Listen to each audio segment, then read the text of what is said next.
예, 5월 14일 모닝 브리핑 시작하겠습니다. CPI 전이라 좀 신중한 물가지표 나오기 전에 좀 신중했던 시각이 좀 있었고요. 반면에 일부 종목은 상승하면서 이제 시장이 좀 엇갈리는 그런 모습을 보였습니다. 뭐 애플, 테슬라가 나스닥 시장 상승을 이끌었고, 특히 밈 주식이 큰 폭으로 올라가면서 주목을 받았거든요. 근데 뭐 계속 올라갈 수 있을지에 대해서는 좀 의구심도 있는 것 같습니다.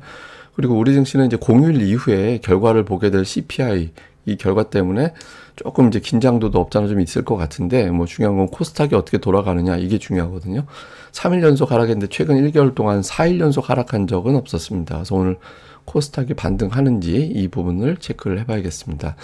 우선 미증시는 뭐 혼조로 끝났는데, 뭐 업종 종목들 딱 보면 이렇게 끝났구나라는 게 이제 대략 감이 오죠. 애플과 테슬라가 플러스가 나면서 나스닥은 올랐는데, 전체적으로 보면은 뭐 보합권에서 플러스 마이너스 약간 움직이는 정도 수준으로 진행이 됐잖아요. 그래서 CPI 소비자 물가지수 발표 앞두고 전체적으로는 이제 관망하는 분위기가 우세했다. 뭐 이렇게 보면 될 것 같습니다.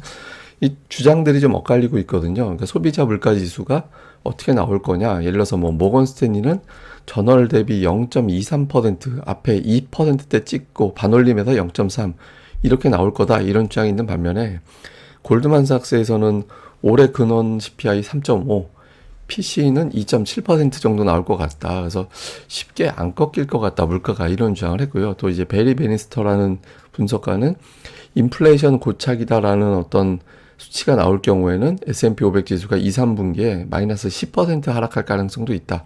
또 이렇게 경계하는 목소리도 나오고 있거든요. 근데 전체적으로 이렇게 섞여 있을 때는 투자자들은 관망하는 쪽을 택합니다. 그래서 전체적으로는 조금 신중한 그런 모습을 보이는 하루였고, 여기에 이제 오늘 나왔던 뉴욕 연은 기대 인플레이션이 올라갔잖아요.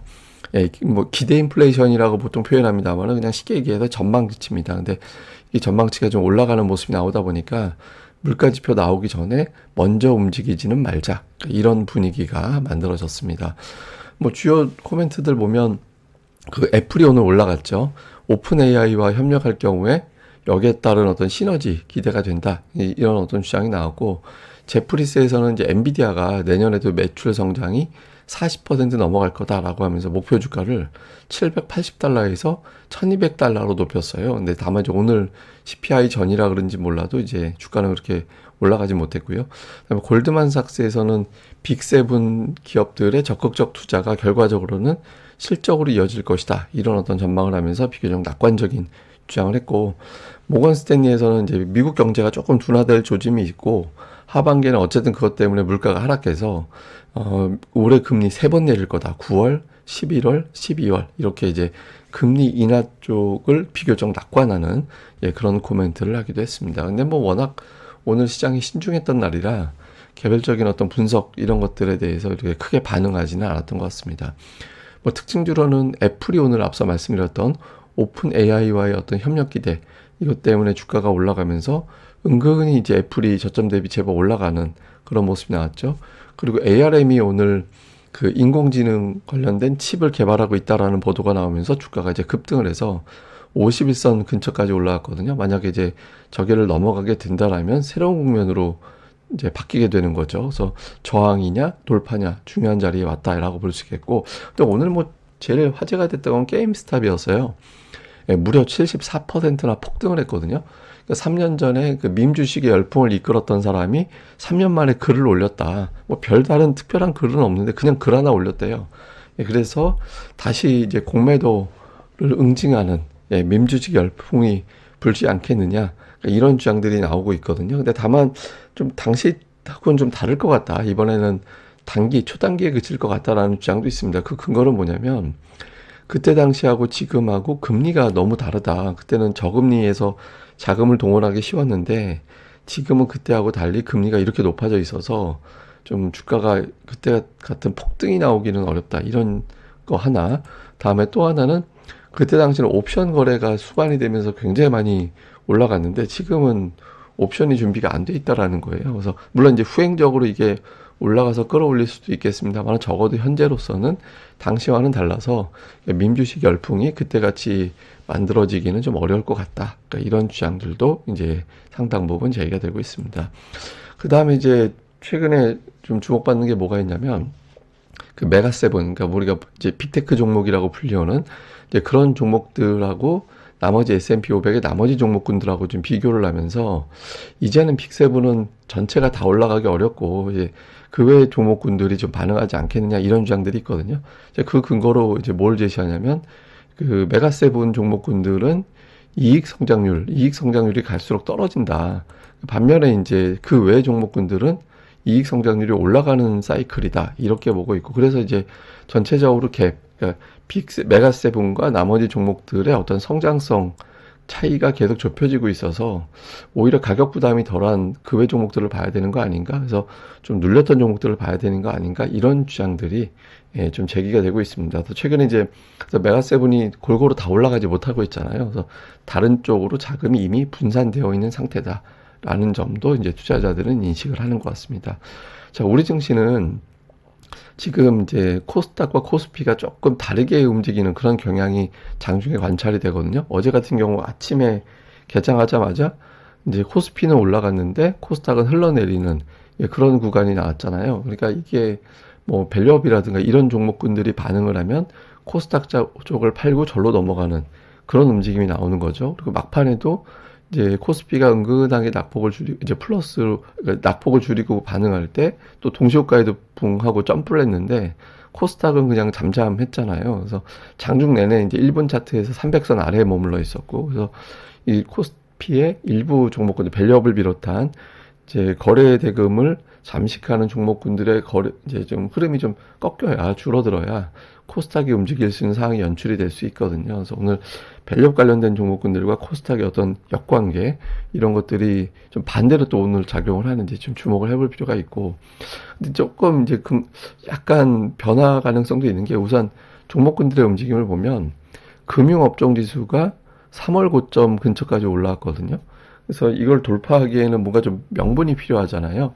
오늘 뭐 정책 관련된 추가적인 메시지가 나올지 모르겠지만 일단 그 근처에서 경계감도 나올 수 있어서 여기에 이제 자금이 계속 집중된다 이렇게 보기는 어려운 측면이 있고, 그 다음에 HD조선해양, 한국조선해양 같은 경우는 추세선을 딱 거보면 일단 거의 고점 부근까지 와 있는 것 같이 보이거든요. 이걸 뚫고 나갈 수도 물론 있습니다. 그런데 어쨌든 이 부근이라 최근에 조선, 이제 화장품, 밸류업, 뭐 해운 이런 종목군들이 시장을 에서 가장 상대적으로 강했던 종목들이잖아요. 근데 약간 좀 걸리는 기술적으로 보면 그런 모습이 있죠. 그리고 어제 화장품주가 급등을 했는데 이제 코스맥스가 이렇게 올라가고 그 외 종목군들은 플러스가 안 났어요. 그러니까 화장품 내에서도 좀 균열이 생기는 그런 모습이 나왔잖아요. 그래서 이 시장을 리드하던 종목군 어제 해운대는 아예 밀렸고, 그러니까 시장을 끌어올리던 아니 시장에서 상대적으로 강했던 종목군들이 이제 조금 와야 되는 그런 분위기가 있어서, 그러니까 이게 그냥 어제 일시적인지 아니면은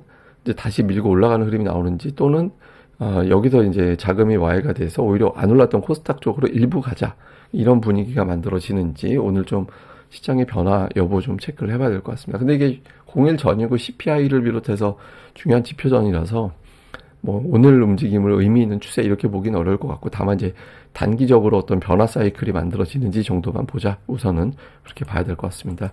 자, 요약을 해보면 CPI 앞두고 외국인들은 그럼에도 매수할 거냐. 어제 같은 경우는 장중 매도하다가 동시효과에 1000억 비차익으로 들어와서 순매수로 끝났거든요. 근데 어쨌든 외국인들이 매수 기조 유지하고 있다라면 좀 의미가 될 수 있죠. 그 다음에 코스닥은 최근에 한 달 동안에 4일 연속 하락은 없었거든요. 그래서 그런 패턴을 깰 거냐, 아니면은 어쨌든 오늘은 플러스가 날 거냐. 그 다음에 이제 3대장 균열, 여기 뭐 해운까지 더하면 4대장인데 조선, 화장품, 금융이 약간 균열 조짐이 어제 있었거든요. 이게 추세가 꺾였다라는 게 아니라 쭉쭉 이게 시가총액이 워낙 커졌잖아요. 시가총액이 커진 상태에서 이 종목군들을 끌어올리기에는 더 많은 돈이 필요하잖아요. 예, 그래서 이제 차라리 덜 오른 쪽으로 넘어갈 거냐, 아니면 계속 끌어올릴 거냐. 그다음에 이제 코스닥이 만약에 반등한다면 주도 업종은 뭐가 될 거냐. 그러니까 2차전지, 반도체, 제약 등등. 근데 오늘 공교롭게도 미국에서 2차전지, 반도체, 제약이 다 올랐거든요. 예, 그래서 그 중에서 이제 어떤 종목에 결국엔 수급이 집중되고 오후까지 버텨내느냐. 물론 이제 코스닥이 올라가지 못한다면은 다음으로 판단을 미뤄야 되는데, 그러니까 반등할 때 첫 번째 반등 업종이 뭐가 되는지도 중요하거든요. 그래서 그런 것들을 살펴보는 게 필요할 것 같습니다. 자, 근데 중요한 이벤트가 시작이 됩니다. 이거는 이제 옵션 트레이더들이 변동성이 클 것으로 예상되는 날, 그걸 갖다가 이제 찍은 거거든요. 향후에 가장 변동성이 클 걸로 보는 게 다음 달에 FOMC 회의와 CPI가 겹치는 시기. 그 다음이 이제 공동인데, 이번 주 CPI, 그 다음에 이제 곧 발표될 엔비디아 실적. 이게 이제 그 다음에 변동성이 클 거다라고 베팅이 되어 있고, 그 다음에 그 다음은 이제 다음 달에 고용지표. 이렇게 이제 몰려 있거든요. 어쨌든 중요한 이번 이벤트의 첫 번째를 맞이하는 시점이에요. 그래서 이게 위아래 다 S&P 500이 1%는 변할 거다, 이런 어떤 베팅들이 나오고 있거든요. 그래서 어쨌든 중요한 시기라. 근데 제가 계속 일관되게 말씀드리는 건 지수에 의미 두지 말고 종목별 수급 변화를 집중하자라는 말씀 계속 드리잖아요. 이렇게 급변할 때 이제 줍줍하는 이제 종목군들이 나오게 되거든요. 최근에는 이제 앞서 말씀드렸던 화장품, 조선 뭐 등등의 종목들이었는데, 오늘은 또 변화가 생기는지 이런 것들을 좀 잘 살펴보는 게 필요할 것 같습니다. 예, 또 오늘 하루 또 잘 보내시고요. 저는 또 다음에 뵙겠습니다. 이 방송 구독하기, 좋아요 꼭 부탁드립니다. 구독하기, 좋아요를 많이 눌러주셔야 제가 이제 알고리즘 노출도 많이 되고 이제 그렇게 되니까 좀 많이 부탁드립니다. 예, 감사합니다.